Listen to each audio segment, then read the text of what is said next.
Ici, je vous présente un yoga durable. Je suis Isabelle, je suis prof de yoga et étudiante en ergothérapie.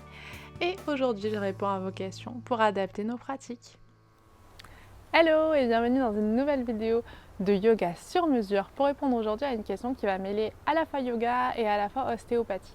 Donc c'est Maud qui m'a posé la question sur Instagram. Donc sa question est la suivante. Bonjour Isa, comment savoir si lorsque l'on pratique, on est bien aligné et qu'on ne se déséquilibre pas le corps? Je fais du yoga tous les jours et je sors de l'ostéo qui me dit avoir le bassin tout décalé et plein de vertèbres de coincées. Elle m'a tout bien remis en place, mais comment faire pour que cela reste en place?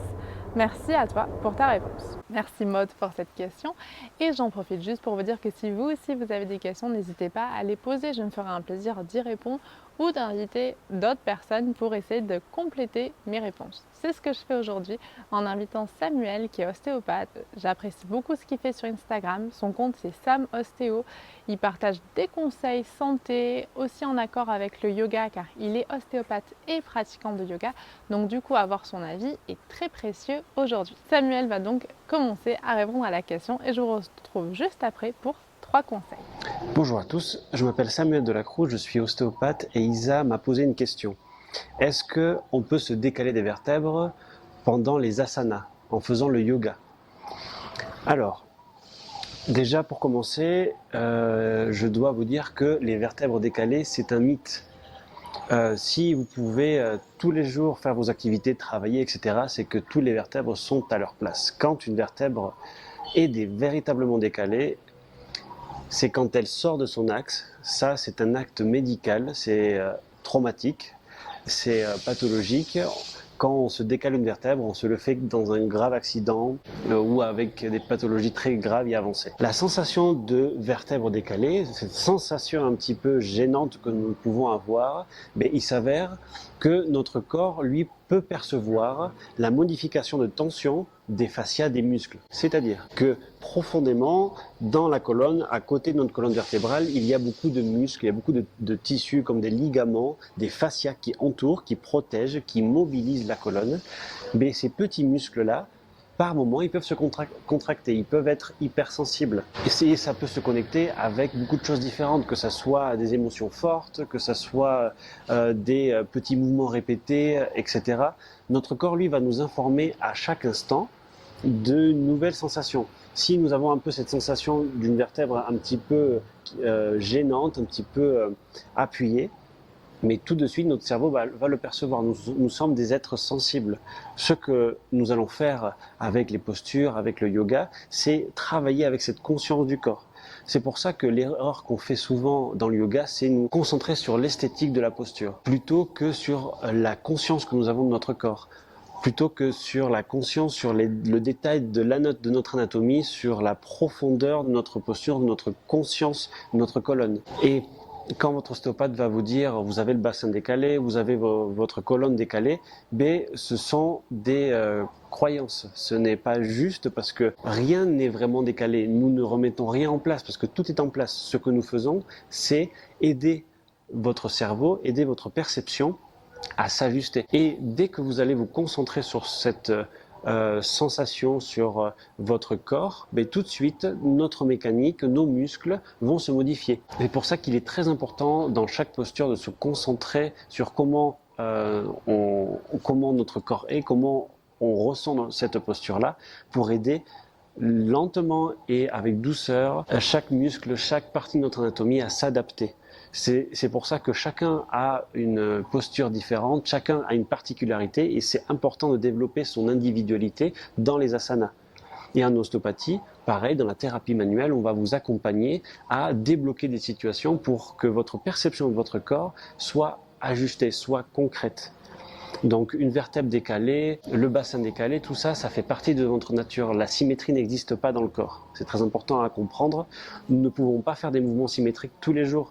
Et bien sûr que nous allons avoir une jambe plus courte que l'autre, un bassin décalé, une colonne vertébrale d'une certaine posture, on va avoir une lordose un peu plus prononcée, on va avoir une petite inclinaison. Et les attitudes scoliotiques sont très fréquentes et tout le monde a plus ou moins une scoliose, mais adaptative, normale.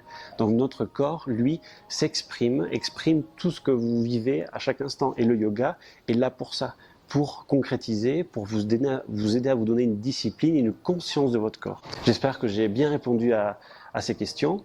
Et si vous avez d'autres questions, n'hésitez pas à demander à Isa, je me tiens à votre disposition. À bientôt.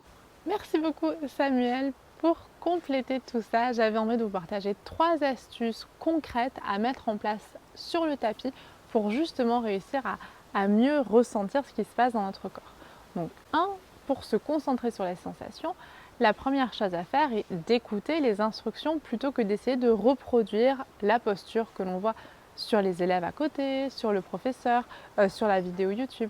Il faut vraiment essayer de se concentrer sur les indications et parfois quand on ne comprend pas les indications, ne pas hésiter à interpeller le professeur ou à poser une question à la fin du cours ou sous la vidéo pour vraiment permettre à l'instruction d'être bien comprise et bien assimilée par notre corps. Juste un petit rappel, aucune question n'est bête, bien au contraire.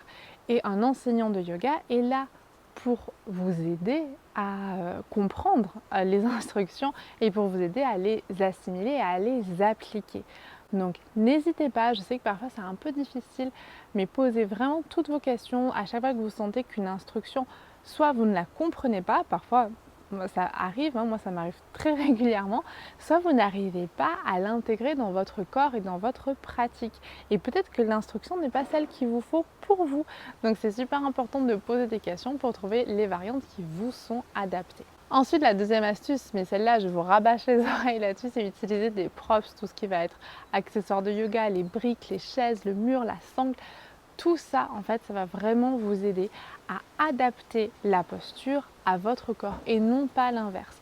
Et ça, je pense que c'est super important. Et souvent, on cantonne les accessoires de yoga à un yoga débutant. Je pense qu'il faut vraiment casser un petit peu ce cliché et intégrer plus régulièrement les accessoires dans notre pratique. Moi personnellement, j'adore utiliser les briques pour la posture de Trikonasana, du triangle, et je trouve que j'ai une meilleure compréhension de la posture ainsi, un meilleur alignement et j'arrive mieux à ressentir les sensations. Donc vraiment, plutôt que d'essayer de placer le curseur sur comment j'arrive à reproduire la posture, vraiment placer le curseur, qu'est-ce qui me permet de ressentir le plus de choses possibles bénéfiques pour mon corps, où je sens mon corps s'étirer dans la posture, dans ma séance de yoga. Ça, je pense que c'est super important. Et enfin, la dernière chose, revenir aux bases, parce que tout simplement, ce qu'on pratique avec les asanas, c'est de bouger son corps, de s'étirer, de créer de la place, de connecter plus nos sensations, de mieux comprendre finalement comment notre corps fonctionne. Notre colonne vertébrale, elle est entourée de ligaments, elle est entourée de muscles qui lui permettent de bouger. Par contre, on peut rester dans des amplitudes articulaires qui nous sont confortables pour nous et ne pas aller dans des amplitudes articulaires extrêmes qui vont parfois provoquer des tensions, des compressions qui ne sont pas forcément utiles finalement pour notre pratique de yoga. Finalement, essayer d'enlever un peu le superflu pour se concentrer sur l'essentiel, pour se concentrer sur le mouvement et les sensations. Voilà Maud, j'espère que l'intervention de Samuel et la mienne t'ont permis d'être un peu plus éclairée sur ta question. Je remercie encore chaleureusement Samuel d'avoir accepté de jouer le jeu, de partager son savoir et ses connaissances avec autant d'humilité et de professionnalisme. Merci pour tout, merci pour votre écoute et en attendant de se retrouver très bientôt, prenez soin de vous.